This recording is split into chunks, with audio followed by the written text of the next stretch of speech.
When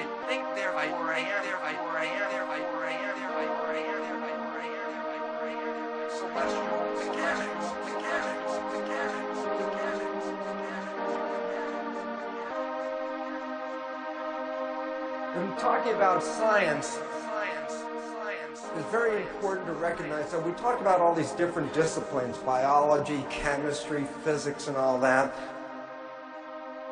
And what's interesting is that every science is connected to every other science. They're not separate individual entities.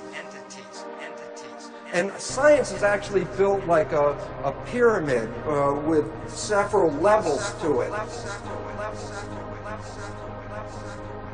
And if I would start to show you the building of science, I would put on the first floor of the building is mathematics.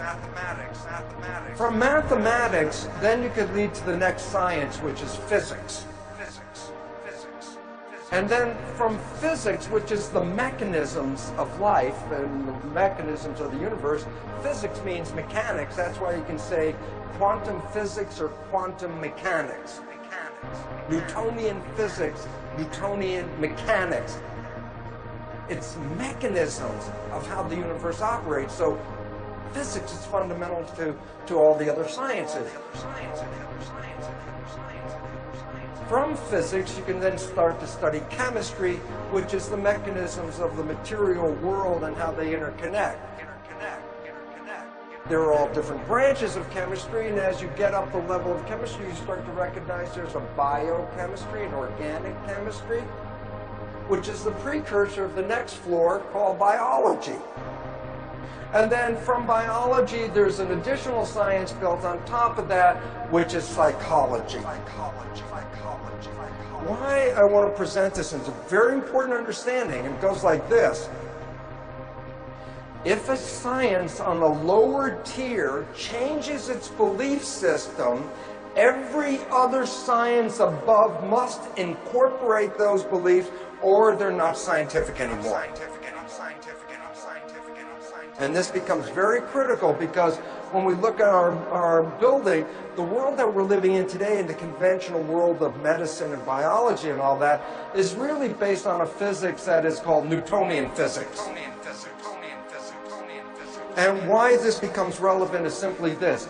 Newtonian physics is a belief based on a materialization of the universe that we live in.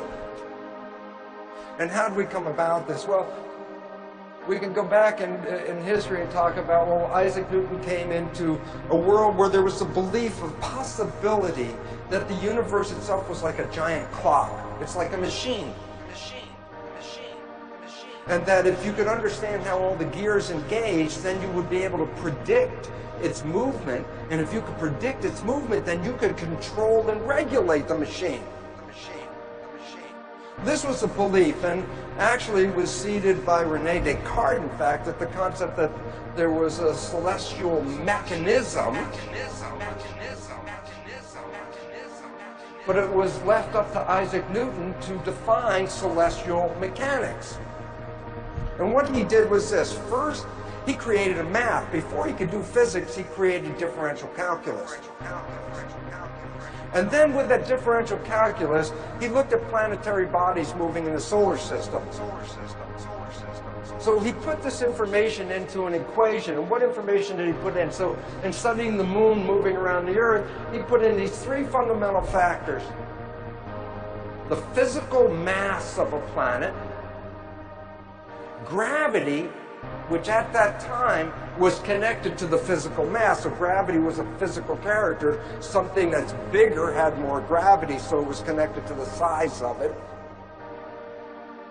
And the acceleration, and he puts this into his differential calculus equation, and he was able to accurately predict the movements of the universe in regard to the solar system. Well, why is this relevant? Because science is based on prediction. So since he was able to accurately predict it to that extent, then it became the science of how the universe works. Yeah, but why is this relevant? The answer is this. Where is God in the equation?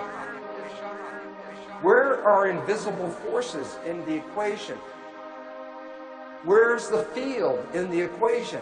It's not there. It's all really based on the physical reality. So why is this relevant? Because when Isaac Newton put all this together, he created a world that you can understand without invoking God or spirit. He said, you want to understand anything? Just study the physical reality. So the net result of this is the conclusion that the universe is a machine, which means that everything in the universe is a machine as well, so that we live in a mechanical universe based on this belief from Newton. And it's based on materialism. Focus on the physical things and don't worry about the invisible spaces. Nothing in there is of relevance to understanding the world that you live in. So we bought this. But as I said, Descartes came up with some ideas beforehand. One of Descartes' ideas is he came up with, yes, there's a body, but then in his Latin he wrote, cogito ergo sum, I think therefore I am, which gave us the foundation of what he talked about as a mind. So we came up with a mind-body duality at the time of Descartes. But by the time that the physics was finished with Isaac Newton, a whole difference came about here for the following reason. Because in a world of Newton, you separate the mind as a vital force from the physical reality. And then in Newtonian physics, what you essentially do is you eliminate the vital force, because Newtonian physics is based on matter only. And when you eliminate the vital force, you eliminate the mind from actually participating in the unfoldment of the body. So ever since the time of Isaac Newton, conventional science has disregarded the mind as a relevant contribution to the expression of the physical body.